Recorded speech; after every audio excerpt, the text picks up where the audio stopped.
வாதூரார் வானகம் இறந்து வையகம் வணங்க பயம் கொள நிற்பதோர் வடிவினை உடையார் ஆனையின் ஊரிவை ஓர்த்தையும் அடிகள் அச்சிறு பாக்கமது ஆட்சி கொண்டாரே அச்சிறு பாக்கமது ஆட்சி கொண்டாரே.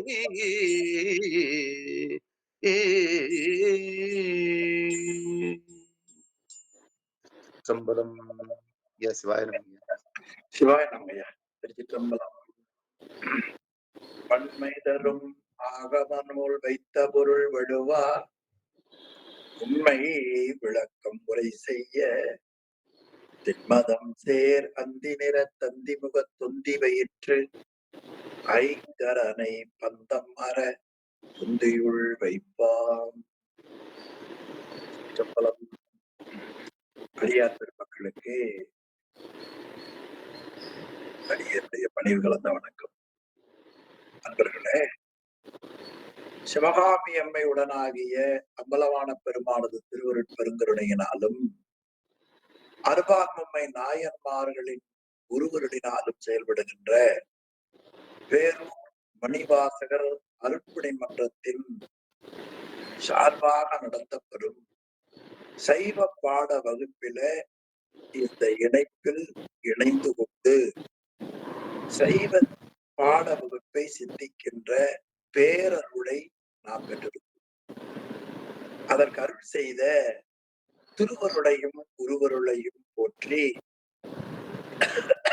கேட்டு சிவபுண்ணியம் பெறுகிற தொண்டர்களாகிய உங்களின் திருவடிகளையும் சைவ பாட வகுப்பினுடைய நெறியாளரும் நாம் படிக்கின்ற மெய்கண்ட சாஸ்திரங்கள் 6 நூல்களின் உரையாசிரியருமான முதுபெரும்புலவர் முனைவர் சென்னியப்பனாரையா அவர்களின் திருவடிகளையும் சிறமேல் கொண்டு மனம் மொழி மெய்களாலே வணங்கி பெறுகிறேன். அன்பர்களே, சைவ பாட வகுப்பு நான் சென்ற முறை உங்களுக்கு நினைவூட்டினேனா என்று தெரியாது. மீண்டும் நான் நினைவுபடுத்துகிறேன். ஒரு உயிரை பக்குவப்படுத்துகிற நெறிக்கு சமயம் என்று பெயர். சமைத்தலால் சமையல் கூடம் என்று பெயர். நாம் உண்கிற உணவை பக்குவப்படுத்துகிற செயலுக்கு சமைத்தல் என்று பொருள். இந்தியாவில தமிழ்நாட்டில் பெண்கள் பிள்ளைகளாக இருந்து மகளிர் பெரிய மனுஷியானா சமைஞ்சிட்டான்னு சொல்லுவாங்க. இன்னொரு பெண்ணை தாங்குவதற்குரிய பக்குவம் முதிர்ச்சி அடைந்து விட்டாள் என்று அதற்கு பொருள். அதுபோல சமயம் என்பது ஒரு உயிர் மகிழ்ச்சி அடைவதற்குரிய வழிகளை தெளிவாக சொல்லுவது சமயம் என்று பெயர். அப்படி இந்த உலகத்துல பல சமயங்கள் தோன்றி இருக்கின்றன. ஒவ்வொரு சமயத்திற்கும் தோற்றுவித்த நிறுவனம் பவுண்டேஷன் உண்டு. புத்த சமயம் என்றால் புத்தரால் தோற்றுவிக்கப்பட்டது. இஸ்லாமிய சமயம் நபிகள் நாயகத்தால் தோற்றுவிக்கப்பட்டது. கிறித்துவம் இயேசுபிரானால் தோற்றுவிக்கப்பட்டது. இது மாதிரி நமக்கு பல சமயங்கள் இருக்கின்றன.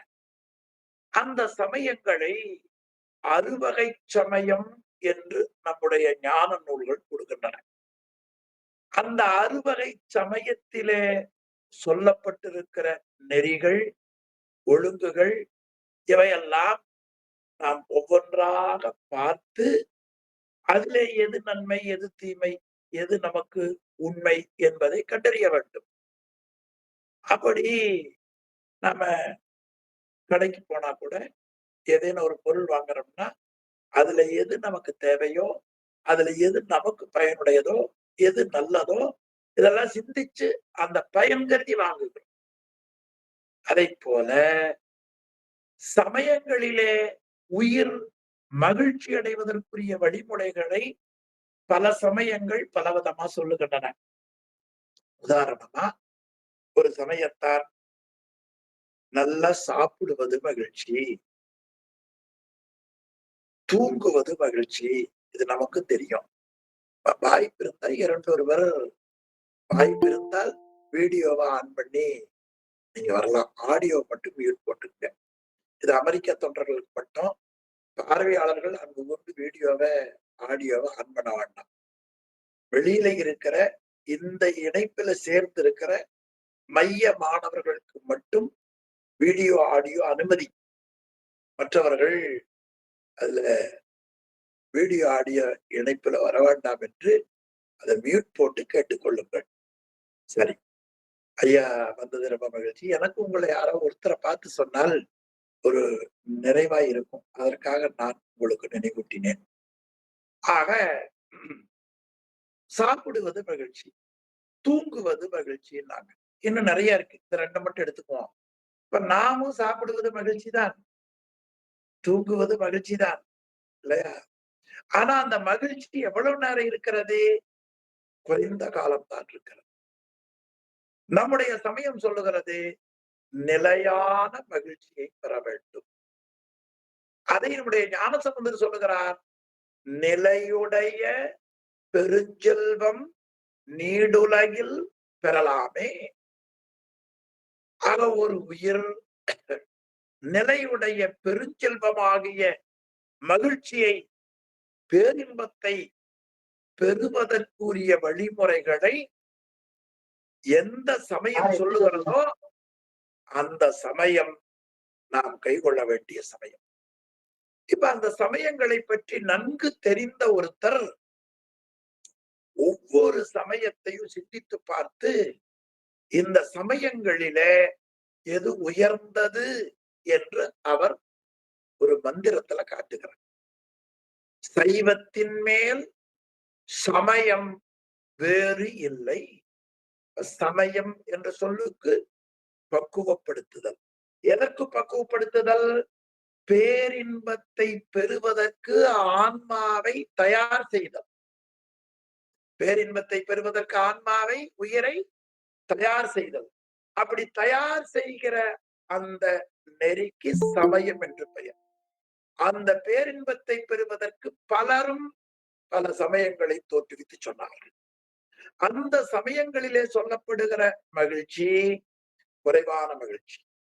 நம் சமயத்திலே சொல்லப்படுகிற மகிழ்ச்சி நிலையுடைய மகிழ்ச்சி. அந்த நிலையுடைய மகிழ்ச்சியை சொல்லுகிற சமயத்திற்கு என்ன பெயர்? சைவம் என்று பெயர். அதைத்தான் சைவத்தின் மேல் சமயம் வேறு இல்லை. வேறு என்ன பொருள்? நிறைய சமயம் இருக்கின்றன. எல்லா சமயத்தையும் நான் பார்த்தேன். உயிருக்கு பேரின்பத்தை தருகிற நிலையான பெருஞ்செல்வத்தை கொடுக்கிற சமயம் சைவத்தின் மேல் வேறு இல்லை என்று காட்டினார். இது ஒரு புராண பாடல்ல வருகிற தொடர். இதே கருத்தை தெய்வ சேக்கிழார் பெருமான் ஒரு நாயன்மார் ஒரு ரொம்ப தேடுதல். உதாரணமா நீங்க யாராவது ஒருத்தர் ஏதேனும் ஒரு நாட்டுல பிறந்திருப்பீங்க. பொருளாதாரத்தை தயார் பண்ணணும், குடும்பத்தை வளர்த்தணும், பல இடங்கள்ல தேடினீங்க. ஒரு வேலை, ஐ மீன் ஒரு ஜாப் செட் ஆகி இப்ப செட்டில் ஆயிட்டீங்க இல்லையா? அது மாதிரி ஒரு தொண்டருக்கு பெரிய தேடல் இருந்தது. என்ன தேடல்? நாம் பிறக்கிறோம், கல்யாணம் பண்றோம், வாழ்றோம், உடம்பு உயிர் விட்டு போகுது. இப்படித்தான் உலகம் முழுவதும் இருக்கிறது. இந்த உலகத்துல ஏன் மனிதன் பிறக்கிறான்? எதற்காக உடம்பு கொடுக்கப்படுகிறது? இந்த உடம்பை வைத்துக் கொண்டு இப்படி வாழ்றமே, இதனால என்ன பயன்? இதுல இன்பம் வருகிறது, துன்பம் வருகிறது. இதற்கெல்லாம் என்ன காரணம்? வாட் ஆர் ரீசன் என்று மிகப்பெரிய தேடுதலை ஆரம்பித்தார். அப்படி தேடி தேடி பார்க்கிற பொழுது இந்தியாவில, தமிழகத்துல அவர் வாழ்ந்த ஊர்ல இருந்து கொண்டு தேடினார். பிறகு அவர் காஞ்சிபுரம் வந்தார். அங்க வாழக்கூடிய மக்கள் கல்வி கரையிலா காஞ்சி மாநகர் என்று திருநாவுக்கரசரே தன் திருப்பதிகத்தில் பதிவு செய்கிறார். அவ்வளவு கற்றவர்கள். ஆக அந்த கற்றவர்களுடைய நிலையில இப்ப எல்லாரும் படிக்கலாம்.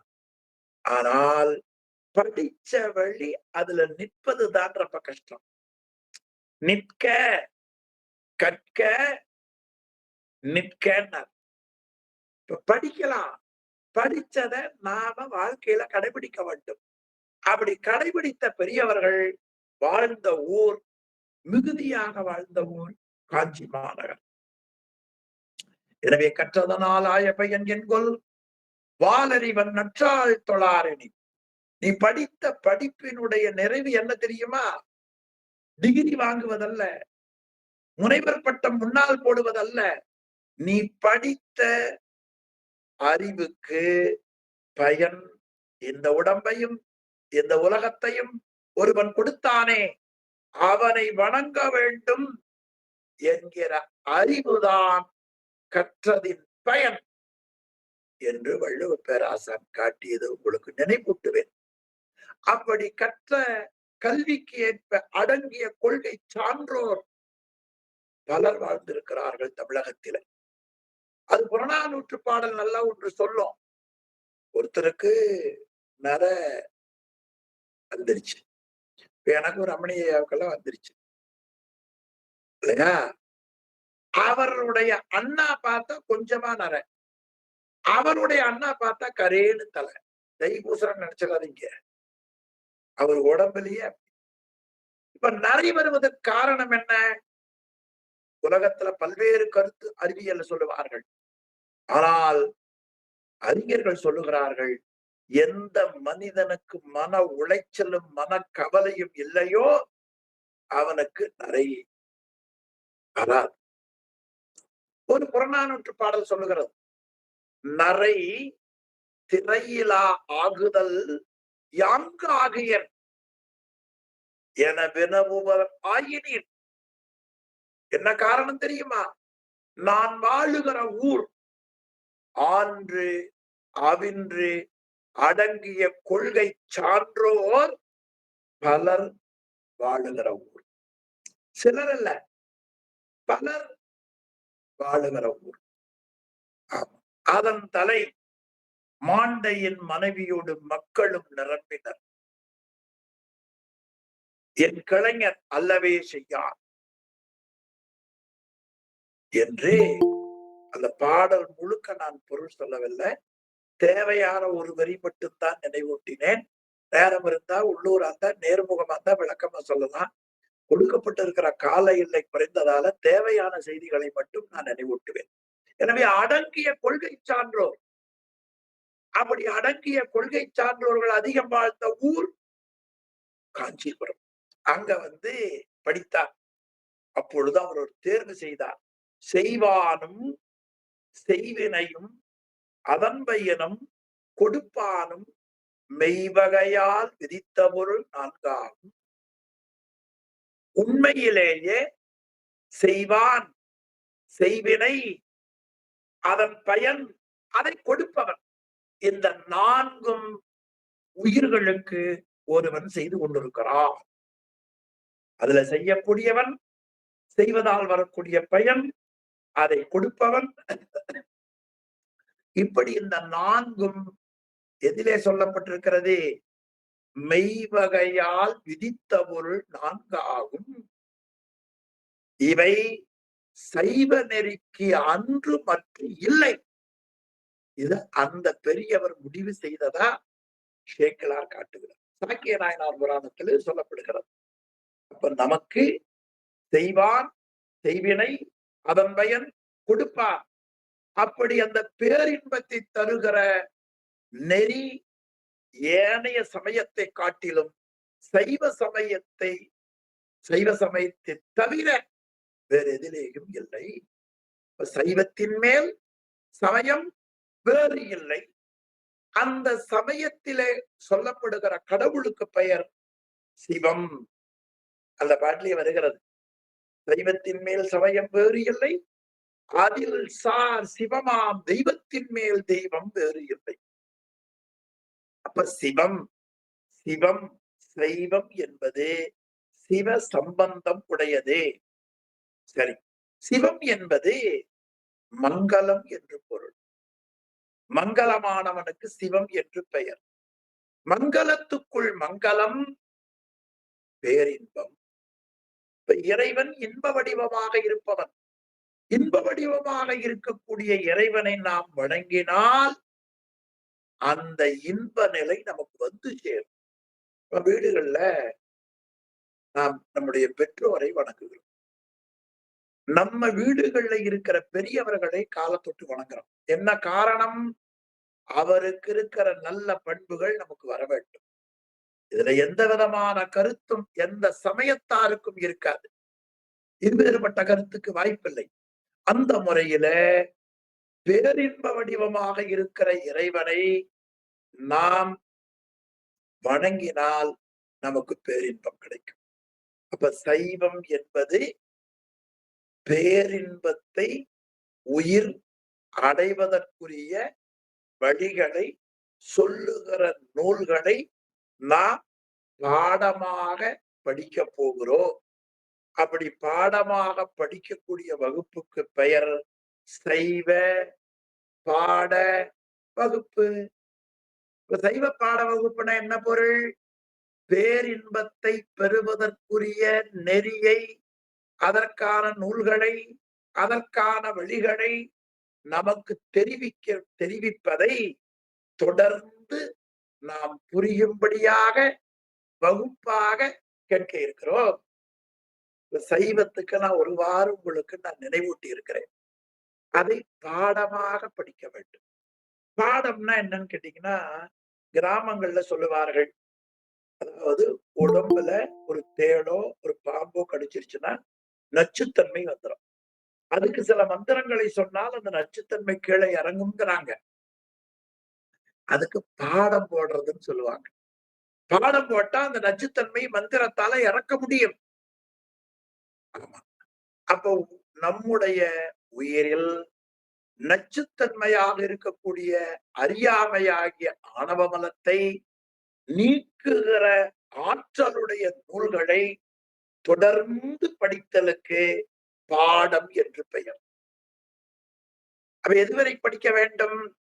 நான் எதுவரை படிக்க வேண்டும்? 10 நூலை படித்து முடித்தோம் என்கிற நிலை எதுல தெரியுமா வரும் என்றால், என் உள்ளத்திலே இருக்கிற அறியாமையாகிய என்னுடைய புற அகப்பற்றுக்கள் நீங்குகிற வரை படிக்க வேண்டும். எதுவரை சாப்பிடுவான்னு நினைக்கிறீங்க? வயிறு நிறையிற வரைக்கும் சாப்பிடுவோம். தண்ணி எதுவரை குடிப்பான்னு நினைக்கிறீங்க? தாகம் தீர்ற வரைக்கும்.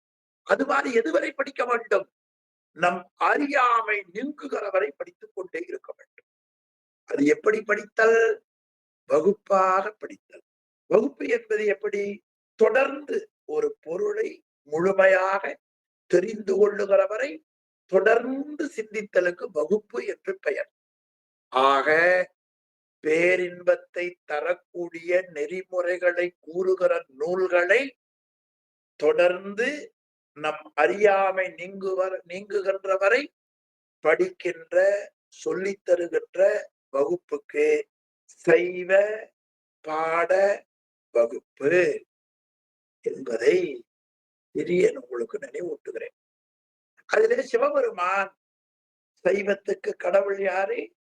சிவபெருமான். அந்த சிவபெருமான் உயிர்களின் பொருட்டு கருணை செய்தான். என்ன கருணை செய்தான்? இந்த உயிர்கள் அறியாமைக்குள்ள கடந்தன. அறியாமைக்குள்ளே இருந்து இந்த உயிர்கள் பேரின்பம் பெறுவதற்கு தகுதியுடையனாயிற்றே, இது போல கிடக்கிறதே என்று கருதி அந்த உயிருக்கு உலகம் முதலியவைகளை படைத்துக் கொடுத்தார். அப்படி படைத்துக் கொடுத்து இந்த உலகத்தில என்னென்ன பொருள் இருக்கின்றன, எது எது இப்படி பயன்படுத்தணும் அப்படின்னு படைத்தவனே ஒரு கைடு நூலும் கொடுத்தான். நாம புதிதா பல நிறுவனங்கள்ல புதிதா சில ப்ராடக்ட் தயார் பண்ணுவாங்க. அதனுடைய முழு விவரம் ஒரு நூல் அதுல கையில கொடுப்பாங்க. நீங்க ஏதாவது அதுல ப்ராப்ளம்னா அந்த நூலை புரட்டிங்கன்னு தெரிஞ்சு போயிடும் இல்லையா? அது மாதிரி இந்த உலகத்தை படைத்தவர் யார்? சிவபெருமான்.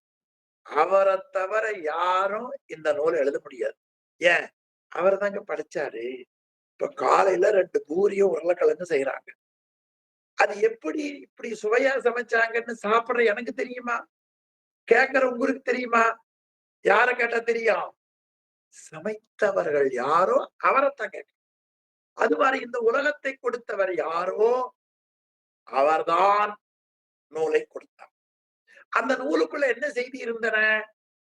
இந்த உலகத்தை பற்றி, இந்த உலகத்துக்கு ஆதாரணமாக இருக்கிற நிலம், நீர், நெருப்பு, காற்று, ஆகாயம், இந்த 5 பூதங்களிலே இருக்கிற சூரியன், சந்திரன், இதை பயன்படுத்துகிற ஆன்மா, இந்த 8 பொருள்களுக்குள்ளேயும் இருந்து இறைவன் உயிர்களுக்கு உதவி செய்து கொண்டிருக்கிறார். அந்த உதவியை வடமொழியில உபகாரம் என்று சொல்லுவாங்க. அப்படி இறைவன் செய்கிற உபகாரத்தை 2ஆக பிரித்தார்கள். ஒன்று காட்டும் உபகாரம், இன்னொன்று காணும் உபகாரம். இந்த பூரிக்கிழங்க இப்படி சுவையா இருக்குங்கிறது காட்டுவது ஒன்று. காணுதல்னா அந்த சுவையை இப்படி சுவைக்க வேண்டும் என்று சமைத்தவர்கள் துணை செய்ய வேண்டும். அதுபோல கடவுள் உயிர்களுக்கு பேரின்பத்தை அனுபவிப்பதற்கு தடையாக இருக்கிற அறியாமையை நீக்கிக் கொள்வதற்காக கொடுக்கப்பெற்ற இந்த உலகங்களிலே இன்பங்கள் நுகர்கிற பொழுது கூடவே இருக்கிறார். அப்படி இறைவன் எல்லா உயிர்களுக்கும் பிறப்பை கொடுத்தது அந்த உயிர்கள் பக்குவ முதிர்ச்சி அடைவதற்கான பயிற்சி களம் பிறப்பு. எனவே அவர்தான் நூல் செய்தார். அந்த நூலுக்கு ஆகமம் என்று பெயர். ஆகமம். ஆக ஆகமம் என்ற சொல்ல பலரும் பலவிதமா சொல்லுவார்கள். ஆனால் பரிமேலழகர் திருக்குறளில ஆகமம் என்ற சொல்லுக்கு நூல் என்று சொல்லுவதாக அடிக்கடி நம்முடைய ஆசிரியர் பெருமகனார் முதுபெரும்புலவர் நமக்கு சொல்லுவார். அது நமக்கு கற்றதனால் ஆய பயன் என்கொள் வருகிற திருக்குறளுக்கு உரை எழுத வந்த பரிமேலழகர் ஆகம அறிவுக்கு பயன் அவன் தாழ் தொழுதல். அப்ப ஆகம அறிவுக்கு பயன் என்ன அர்த்தம்? நூல் அறிவுக்கு பயன் அவனுடைய திருவடியை வணங்குதல். நூல். ஆமா. இன்னொன்று சொல்வார்கள் தொல்காப்பியம் முதலாக ஆ கமம். ஆ என்பது பசு, கமம் என்பது அந்த ஆன்மா பேரின்பத்திற்கு அழைத்து செல்லுகிற நூல். ஆகமம். இறைவன் ஆகமமை செய்தான் என்பதை மணிவாசக பெருமான் திருவாசகத்திலே ஆகமம் ஆகி நின்று அன்னிப்பார். அப்ப அவனே ஆகமமாக இருக்கிறான், ஆகமத்தின் பொருளாக இருக்கிறான். அன்னித்தல் என்ன தெரியுமா? மகிழ்ச்சியை கொடுத்தல்னு பேர். அன்னித்தல் மகிழ்ச்சியை கொடுத்தல். இப்ப நாம எல்லாரும் எதற்காக இந்த வகுப்புல இணைந்திருக்கிறோம்? உலகத்திலே இருக்கிற மகிழ்ச்சி எல்லாம் சிறிய மகிழ்ச்சி. ஆனால் என்றும் மாறாத மகிழ்ச்சியை பெறுவதற்குரிய நிலையை தேடிக்கொண்டுதான் இந்த இணைப்பிலே இத்தனை பல்வேறு பணிகளுக்கு மத்தியிலே இணைந்திருக்கிறோம். அப்படி அவன் ஆகமமாகி நின்று அன்னிக்கின்றான். எனவே அந்த ஆகம நூல்களை இறைவன் அருள் செய்தான். அப்படி அருள் செய்கிற நூல்தான் முதல் நூல். இதை நம்முடைய இலக்கியங்கள் அருமையாக நமக்கு சொல்லுகின்றன. இலக்கணத்துல தொல்காப்பியர் வினையின் நீங்கி விளங்கிய அறிவன் முனைவன் கண்டது முதல் நூல் ஆகும். இப்ப முதல் நூல் சிவபெருமானை அருளி செய்தது. அதன் பிறகு விளக்குவதற்காக பக்குவப்பட்ட ஆன்மாக்களின் உள்ளே இருந்து பல நூல்களை நமக்கு கொடுத்தார். அப்படி வந்த நூல்கள்ல நமக்கு பக்தி இலக்கியம் என்று அமைக்கப்பட்டது 12 திருமுறைகள். அதற்கு தோத்திர நூல் என்று பிரித்தார்கள். இனி இறைவனுடைய அருளிப்பாட்டை அளவைகள் மூலம் துல்லியமாக காட்டுவதற்கு மெய்யியல் நூல், சாஸ்திர நூல் என்று நமக்கு வைத்தார்கள். இறைவனை வழிபடுவதற்குரிய நெறிமுறை தோத்திரம் சாத்திரம். இறைவனை ஏன் வழிபட வேண்டும்? அவன் பேரின்ப வடிவினன், பேரின்பமாக இருப்பவன். அவனை கும்பிட்டால் உங்களுக்கு என்ன கிடைக்கும்? பேரின்பம் உங்களுக்கு கிடைக்கும்.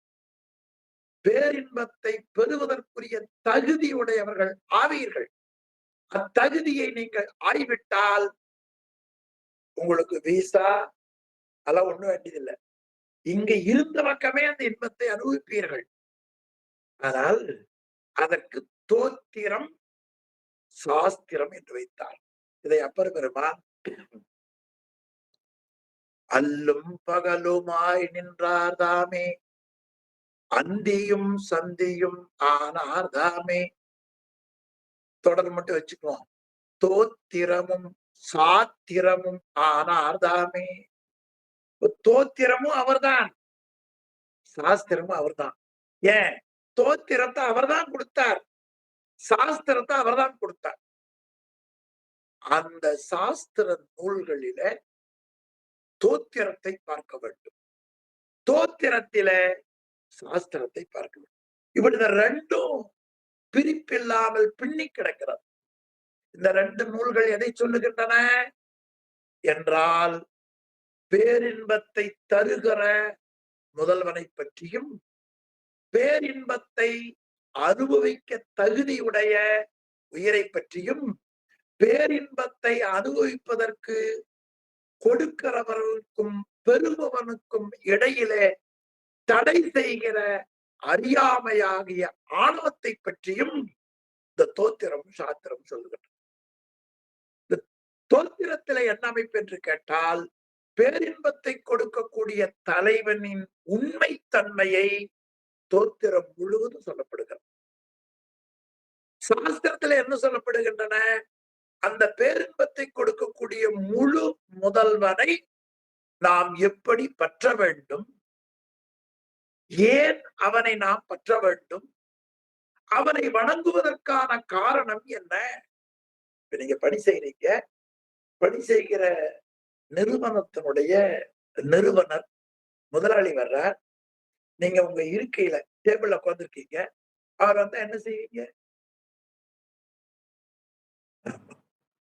எழுந்து குட் மார்னிங் சார். ஏன் அவர் வணங்குறோம்? அவர் தான் நிறுவனத்துக்கு முதலாளி இல்லையா? அவர் நிறுவனத்துக்கு முதலாளியா இருந்தா என்ன கொடுக்கிறார்? நாம செய்யற வேலைக்கு ஒரு சம்பளம் கொடுக்கிறார் இல்லையா?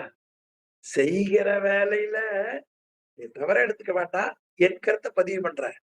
இப்ப நான் ஒரு கம்பெனில வேலை செய்யறேன்னா, என்னுடைய உழைப்பு 100 விழுக்காடு நான் அதுல கொடுக்கிறேன் என்று சொன்னால், என்னுடைய உழைப்பிற்கு 30 விழுக்காடு தான் சம்பளம் கொடுக்க முடியும். மீதி 60 விழுக்காடு அந்த நிறுவனத்தில இன்வெஸ்ட்மெண்ட் அதுக்கு போயிடும். அது எனக்கு வராது. ஏன்னா அந்த இன்வெஸ்ட்மெண்ட்டுக்கான காசை முதலாளி யார் இடத்துல எடுப்பார்? எங்க மரத்துல தொங்குமா என்ன? கிடையாது. உழைப்பாளியினுடைய 60 விழுக்காடு உழைப்பை அந்த கம்பெனியில மூலதனமாக போட வேண்டும். அப்ப எத்தனை விழுக்காடு கொடுப்பார்? 30 விழுக்காடு கொடுத்தனா தான் கம்பெனி நடத்த முடியும். இது நீங்க முதலாளியானாலும் சரி, நான் முதலாளியானாலும் சரி. 30 விழுக்காடு சம்பளம் கொடுக்கிற ஒரு முதலாளிக்கு ஒரு வணக்கம் போடுகிற அறிவை பெற்றிருக்கிற ஒரு உயிர் 100 விழுக்காடு இன்பத்தை கொடுக்கிற தலைவனை கண்டு வணங்க வேண்டுமா வேண்டாமா? நீங்க முடிவு பண்ணுங்க. நீங்க முடிவு பண்ணுங்க. 100 விழுக்காடு என்பது கூட போய் கோடி விழுக்காடு அதை கொடுப்பவன் கடவுள். அது எந்தெந்த முறையில கொடுக்கிறான், எப்படி கொடுக்கிறான் என்பதை அவன் அருளிய அருளிப்பாட்டை சொல்வது தோத்திரம். அவன் எந்தெந்த வகையில கொடுக்கிறான்? பணமா கொடுக்கிறானா, பொருளா கொடுக்கிறானா, இல்ல தங்கமா கொடுக்கிறானா, இல்ல இடமா கொடுக்கிறானா? அப்படி கொடுக்கிற வகைகளை வகைப்படுத்தி காட்டுவது தோத்திர சாஸ்திர நூல்கள். அல்ல தோத்திர நூல்கள் 27 ஆசிரிய பெருமக்கள் அருளி செய்ததே 12 திருமுறைகள், ஒரு தொகுப்பு. சாஸ்திர நூல்கள் 14 நூல்கள். அந்த சாஸ்திர நூல்கள்ல பிரித்து சொல்லப்பட்ட செய்தி 3 பொருள்தான்.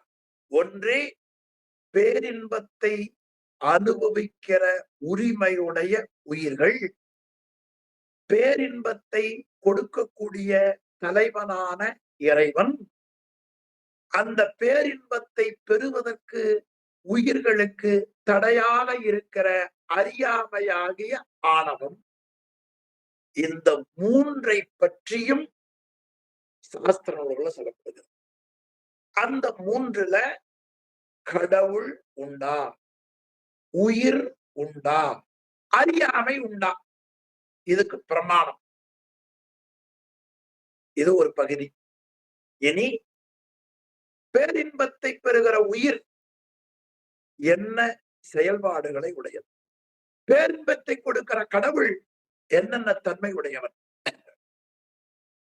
அதை தடுக்கிற ஆணவ மலம் என்னென்ன தன்மை உடையன, இது இந்த 3னுடைய இலக்கணம். இது சொல்லிய பிறகு பேரின்பத்தை பெறுவதற்கு தடையாக இருக்கிற ஆணவத்தை, அறியாமையை நீக்கிக் கொள்ள வேண்டும் என்றால் இந்த ஆன்மா என்ன சாதனை செய்ய வேண்டும், அந்த சாதனையை இவன் கடைபிடித்தால் அவனுக்கு கிடைக்கிற பயன். இதுதான் சிவஞான போதத்தினுடைய சுருக்கம். ஆக இந்த 3 பொருட்கள் முப்பொருள் என்று பெயர். இந்த முப்பொருளின் தன்மையை சிவபெருமான் நந்தியம்பெருமானுக்கு சொன்னார். நந்தியம்பெருமான் சனத்குமாரருக்கு சொன்னார். சனத்குமாரர் சத்தியஞான தரிசனிக்கு சொன்னார். சத்தியஞான தரிசனி பரஞ்சோதி முனிவருக்கு சொன்னார். இதற்கு புறச்சந்தானம் வெளியில தெரியாது.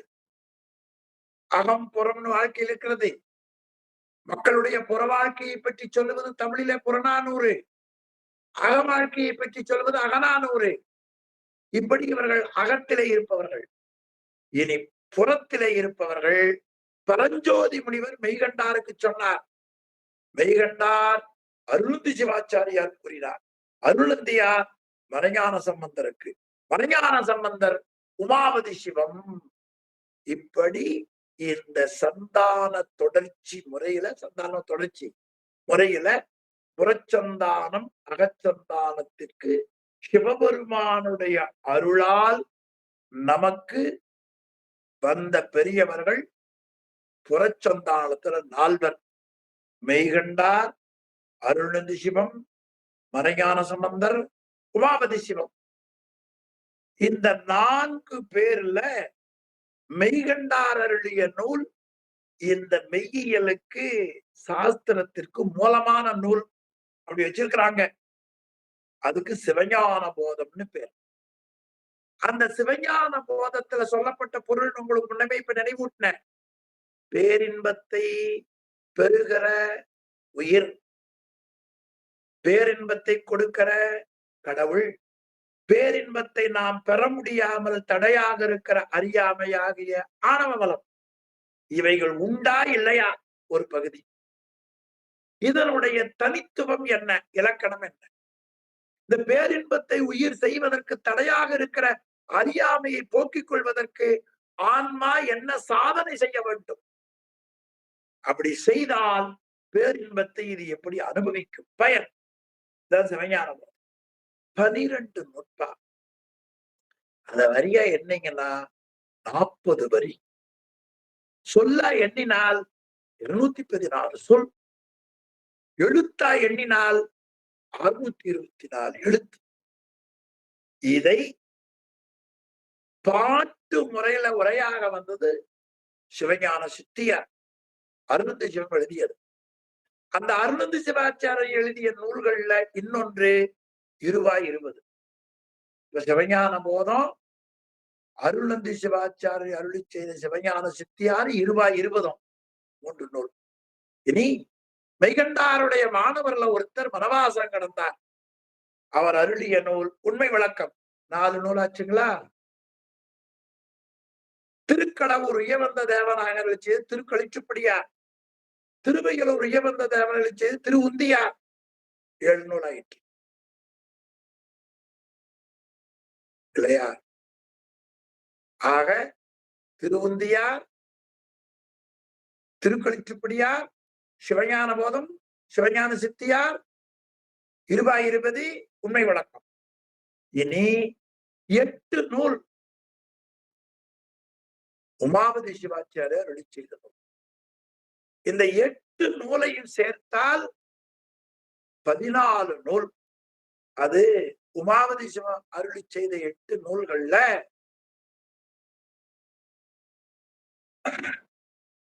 போற்றி பகருடை, நெஞ்சுவிடு தூது, திருவருட்பயன், பிறகு சிவப்பிரகாசம், வினாவென்பா, கொடிக்கவி, உண்மை நெறி விளக்கம், சங்கற்ப நிராகரணம். இந்த 8 நூல் சேர்த்து மொத்தம் 14 நூல் மெய்கண்ட சாஸ்திரம்னு பேர். இந்த 14 நூல்களும் முப்பொருள் உண்மையை சொல்லுகின்றன. முப்பொருளாவன பேரின்பத்தை அனுபவிக்கிற நாம் உயிர், நம்முடைய உயிர், அதற்கு பசு என்று பெயர். அதை கொடுக்கிற கடவுள் பதி என்று பெயர். அதற்கு தடையாக இருக்கிற அறியாமை தலை என்று பெயர். எனவே பதி, பசு, பாசம், இந்த 3 பொருள்களின் உண்மையை சொல்லுகிற நூல்கள் தான் 14 நூல்கள். அதை தமிழிலே இறை, உயிர், தலை என்று காட்டுவார்கள்.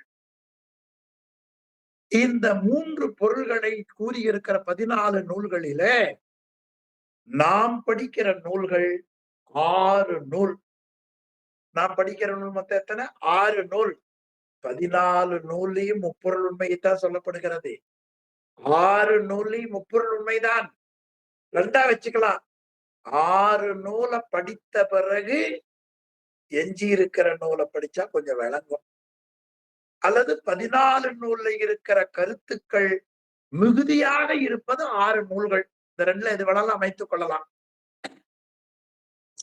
அதிலே நாம் படிக்கிற முதல் நூல் மெய்கண்டார் மாணவர்ல ஒருவர் மனவாசகம் கடந்தார். அவர் எழுதிய நூல் உண்மை விளக்கம். விளக்கம் விளக்கமாக சொல்லுதல். எதை விளக்கமாக சொல்லுதல்? உண்மையை விளக்கமாக சொல்லுதல். உண்மை எது? என்றும் மாறாமல் ஒரேபடித்தாயிருப்பதற்கு உண்மை என்று பெயர். அப்படி என்றும் மாறாமல் இருக்கக்கூடிய பொருள்கள் 3: இறை, உயிர், தலை, பதி, பசு, பாசம். இந்த முப்பொருள்களின் உண்மையை விளக்கமாக சொல்லுகிற நூல் உண்மை விளக்கம். அதனுடைய ஆசிரியர் மனவாசகம் கடந்தார். மனவாசகம் கடந்தார் எழுதிய நூலுக்கு பெயர் உண்மை விளக்கம். உண்மை விளக்கத்தினுடைய ஆசிரியர் மனவாசகம் கடந்தார். ஒருக்க சொல்லி பார்த்துக்கலாமா? மனவாசகம் கடந்தார் எழுதிய நூலுக்கு பெயர் உண்மை விளக்கம்.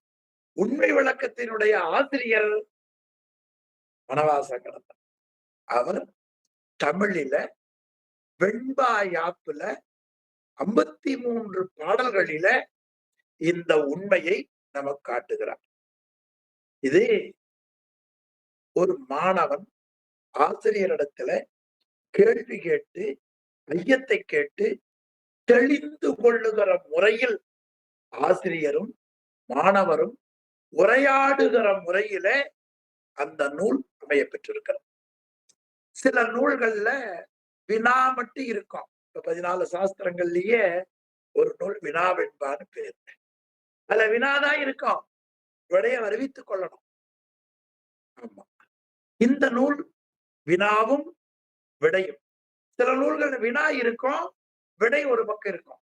ஆனா இங்க அப்படி இல்லை. வினா விடை, வினா விடை. ரொம்ப எளிமையான நூல். ஒரு சந்தேகம் உங்களுக்கு வருது, உடனே அப்படி வினா மாணவனுடைய வினாவும் ஆசிரியருடைய விடையுமாக வினாவிடையாக அமையப்பெற்ற அருமை நூல் நாம் சைவ பாட வகுப்புல படிக்கிற 6 நூல்களில் முதல் நூல். சைவ பாட வகுப்புல படிக்கிற 6 நூல்கள் எவை எவை? 1 மனவாசம் கடந்தார் அருளி செய்த உண்மை விளக்கம். அடுத்து உமாபதி சிவம் அருளி செய்த போற்றி பகருடை, உமாபதி சிவம் அருளி செய்த நெஞ்சு விழுத்தூது, உமாபதி சிவம் அருளி செய்த திருவருட்பயன், உமாபதி சிவம் அருளி செய்த சிவபிரகாசம், சிவஞானம் அருளி செய்த சிவஞான போதம். 6 நூல் படிக்க போறோம். அதுல முதல் நூல் உண்மை விளக்கம். அதன் ஆசிரியர் மனவாசம் கடந்தார். மனவாசம் கடந்தார் எழுதிய நூல் உண்மை விளக்கம். அது 53 பாடல்களை உடையன. அதுல முதல் பாட்டு வன்மை தரும் ஆகம நூல் வைத்த பொருள் வழுவா உண்மை விளக்கம் உரை செய்ய திண்மதம் சேர் அந்தி நிற தந்திமுக தொந்தி வயிற்று ஐங்கரனை பந்தமர புந்தி உள் வைப்பாம். இதான் விநாயகர் வணக்க பாடல். நண்பர்களே, இந்த நூல் அநேகமா உங்களுக்கு ஜூன் மாதம் கிடைக்கும்படியாக செய்வார் நம்முடைய ஒருங்கிணைப்பாளர். அதுவரை நாம் பாடம் படிக்கிற பொழுது எந்த பாடலை பாடமாக படிக்கிறோமோ அதை இந்த ஸ்கிரீன்ல அவர் காட்டுவார்.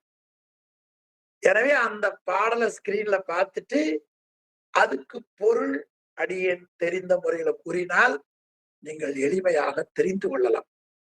எனவே இன்றைய வகுப்பிலே நாம் ஒருவருடைய பெயர், உங்களுடைய அருள் நிறைந்த திருமுகம், இவையெல்லாம் நான் கண்டேன், மகிழ்ந்தேன். பெரிய மகிழ்ச்சி எனக்கு. என் வாழ்நாளில் இந்த இணைப்பு இருக்கிற நேரம் நல்ல நேரம். அதை நான் அமிர்த யோகம்னு சொல்ல மாட்டேன், சித்த யோகம்னு சொல்ல மாட்டேன், மரண யோகம்னு சொல்ல மாட்டேன், ஆனந்த யோகம் என்று சொல்லுவேன். அந்த யோகத்துக்கு என்னன்னு பெயர்? ஆனந்த யோகம். இதனெல்லாம் ஞாபகம் வச்சுக்க. இந்த வகுப்புல அந்த சொல் வரும், அதுக்காக நான் சொன்னேன். இதுவரை நாம் வாழ்நாளிலே உலக பொருள்களால அடைந்திருக்கிற இன்பத்தை காட்டிலும் இந்த பயணத்தில் படிக்கிற நூல்களால் கிடைக்கக்கூடிய அறிவால் கோடி மடங்கு உங்களுக்கு மகிழ்ச்சி கிடைக்கும். சத்தியத்தை நான் உங்கள் முன்னால் சொல்லிக் கொண்டிருக்கிறேன். ஒரு மனிதனுக்கு அறிவு தெளிவுதான் இன்றியமையாமை. அறிவு அற்றம் காக்கும் கருவி.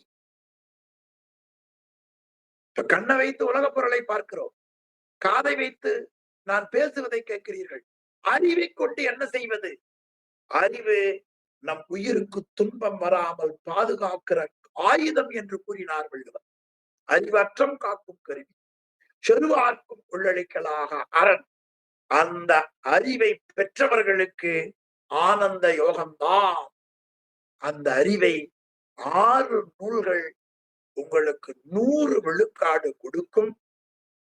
அந்த கொடுக்கிற மழையிலே நீங்கள் பயன்பெறுகிற பொழுது சிறிய சாரல் எனக்கு பயனுடையதாக இருக்கும் என்ற உண்மையை நன்றியுணர்வோடு உங்களுக்கு தெரிவித்து, சைவ பாட வகுப்பினுடைய இதிலே சில செய்திகளை இறைவன் நினைவோட்ட உங்களுக்கு கூறினேன் என்று சொல்லி இன்றைய வகுப்பை இந்த அளவில மகிழ்ச்சியோடு, அடுத்த வகுப்பு எப்பொழுது என்ற ஏக்கத்தோடும் நான் நிறைவு செய்வேன்.